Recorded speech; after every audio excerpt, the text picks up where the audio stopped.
Hey guys, welcome back to another video on the channel. We're covering the miniature games from the individual European Chess Championship in Romania 2025.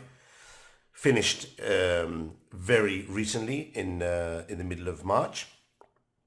And today we have on the agenda a game between Grandmaster with the white pieces, Nikita Petrov, rated nearly 2600, 2588 at the moment of this game.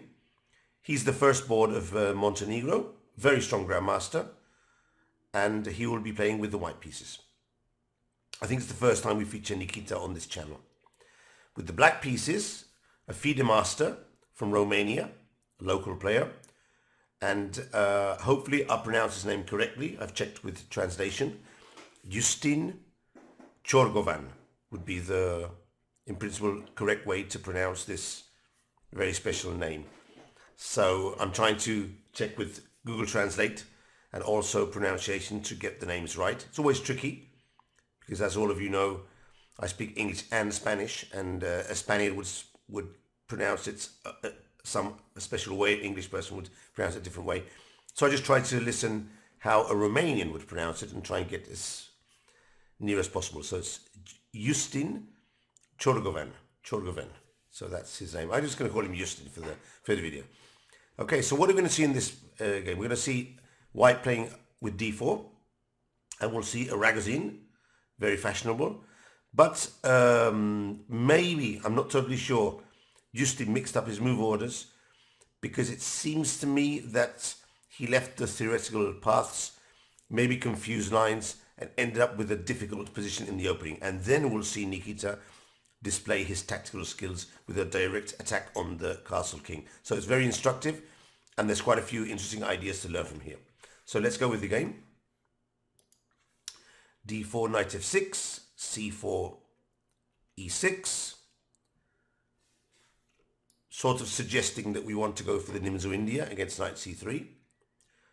White's plays knight f3 to sidestep the Nimzo Indian, and Justin goes for the Razgozin. So this double repertoire, Nimzo Indian, Razgozin against knight f3, is one of the most popular setups now in the elite levels. Few people want to go into Nimzo Indians, so most top players go for knight f3, and against knight c3, then bishop to b4, which the Razgozin is a sort of Nimzo Indian, but having committed to d5, which is the more modern approach in the Nimzo Indian, instead of the older approach where black would play c5 and try to go for a blockade. Of course, we've seen several Razgozins on the channel already. Queen to a4 used to be the best move because we force black to put his knight on c6 to protect the bishop. And traditionally, this was always thought to be good for white. The knight sometimes is misplaced here on c6. But the modern approach has suggested that with a timely castle and a timely e5, black is near equality. So queen to a4 is okay, but not the most theoretical line. Bishop g5 is strong, makes a lot of sense, putting pressure on the knight, which if black drops back to e7 would lose a tempo. And here, theory recommends castle or h6, or already asking what's up to the bishop. But Justin played d takes e4. Now, d takes e4 is okay, but it's more common in other lines of the Razgozin. However, it is still theoretical here, but it's very risky and you have to play very well, because white goes e4, grabbing the center and threatening to recover the pawn with c5. Of course, black goes h6, and now we can't move the bishop back because after g5, the pawn on e4 would be hanging. So Petrov exchanges and gets his pawn back. So what's happened here? White has given up the bishop pair. He's lost a tempo playing bishop to g5 and bishop takes f6, but in exchange, he has a very strong pawn center and reasonable development. What do we do when we have a strong centre, development, but the opponent has the bishop pair, which will give him some better chances in the late middle game and in the end game. We have to go on to the attack. We have to fight for the initiative and play aggressively, because our advantage lies on the short term, where we can attack, taking advantage of our development and centre.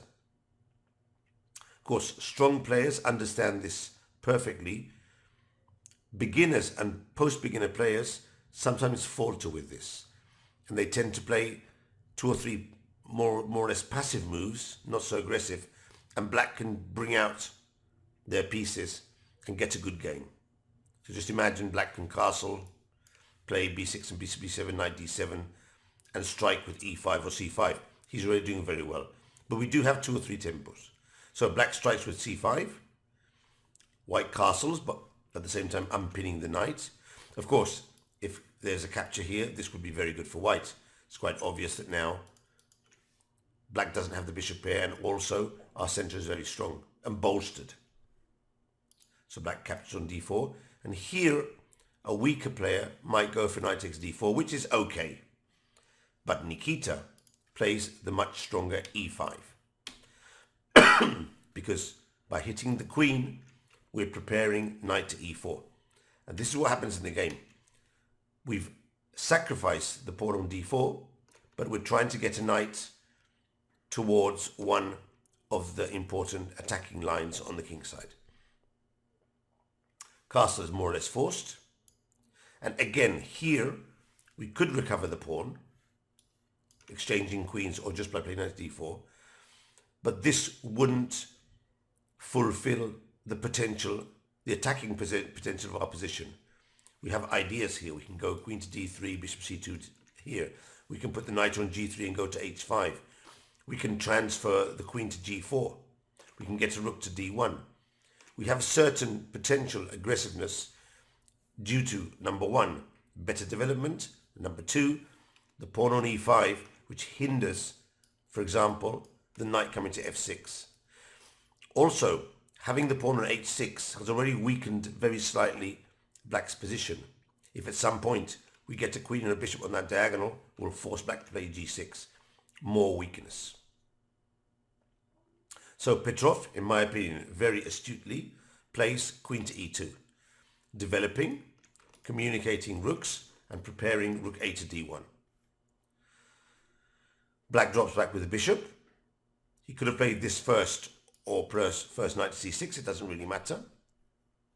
And rook a d1 would be my preferred move here, forcing knight to c6 to protect the pawn, and therefore slightly hindering the development of this bishop. But Petrov preferred knight to g3, which I think is also quite okay.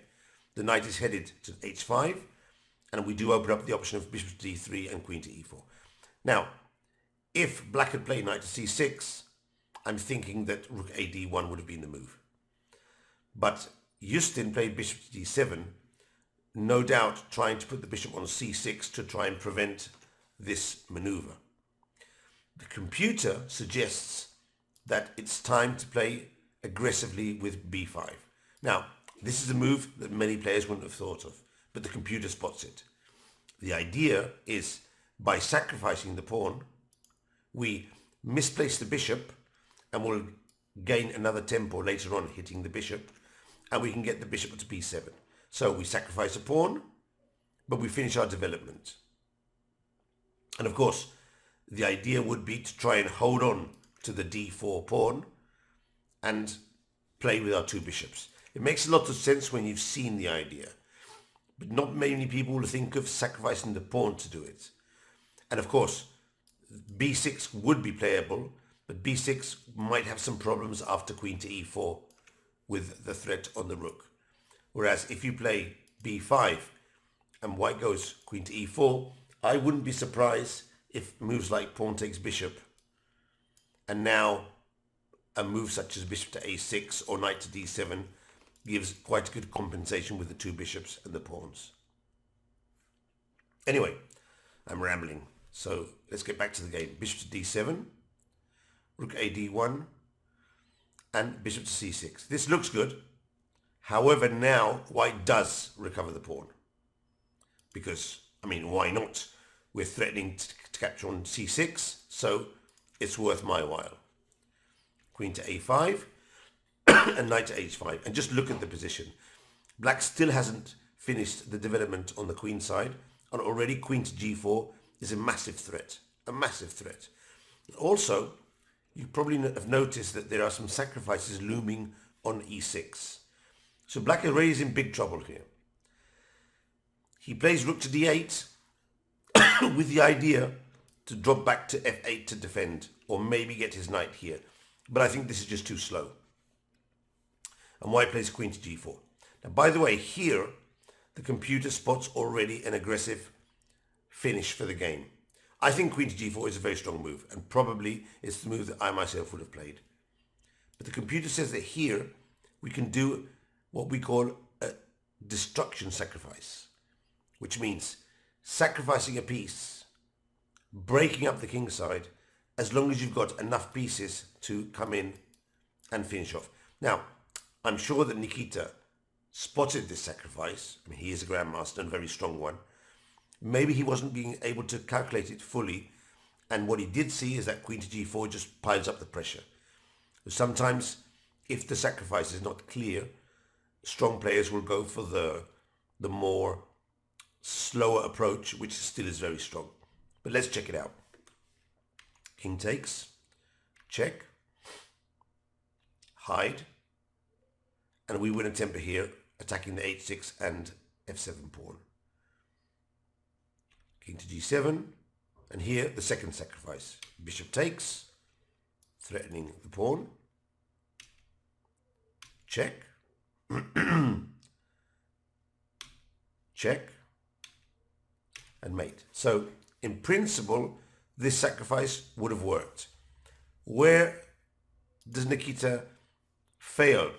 Maybe he couldn't understand what to do against king h8, although there are some sacrifices here. Maybe he wasn't sure in this position if black has other defenses, maybe bishop to f8, but it seems to work because we always get a couple of pawns and the strong attack. But sometimes you see these things in your vision and you're not totally sure. So, pardon me, queen to g4, queen to e5, protecting the pawn on g7, and now the follow-up, knight to e6. This would be the critical mistake by black. He's under a huge amount of pressure without development, but he had to find here rook takes d1 and knight to d7, giving up the pawn on g7. After which queen to g5 and the swap of queens. Although white is clearly better, extra pawn, you can still think that maybe in some scenarios black could end up finding a draw here. But he's under a lot of pressure. He's a pawn down, he's going to lose his pair of bishops. I mean, one has to think that a grandmaster such as Petrov should be able to win this ending, but it's an ending. Sometimes you do get draws with the pawn down. This was his best chance. Instead of that, Ciorgovean played pawn takes knight, and white crashes in with f4. We try and distract the queen from the defense on g7, and after the check, now we're threatening mates, and bishop takes f8, loses to rook takes d8. And here in this line, we see the lack of development. You always hear me say, communicate your rooks as soon as possible. These are the reasons why. Black played g5, and now there are several ways to win. Rook d to e1 is a very correct and systematic approach, just trying to get the rook to g6 and then crash through. I mean, for example, queen to d4, check, check, sacrifice the bishop, check, and mate is one way to win. Black sacrificed on g2, but after king takes g2, he resigned. Maybe he could have followed up with this check here, but I'm thinking that just we go back here. There are no more checks as far as I can see, and white is crashing in. So, I thought this was quite a good game by Petrov, a clean attack. We have to put things in perspective. Ciorgovean is a FIDE master rated 2300, so he's not a weak player. He's a very strong player, but he was just crushed by White's aggressive attacking play. So pay attention to the ideas that Petrov has taught us in this video. Quick development, this e5 intermediate move hitting the queen, transferring pieces to the king side, not worrying so much about the pawn on d4. We can pick it up later on. And then, very important, at the critical moment, calculating as precisely as possible the continuation to find the checkmate or the way to crash through. And on black side, the lack of development, which I'm sure Ciorgovean after the game will realize and improve.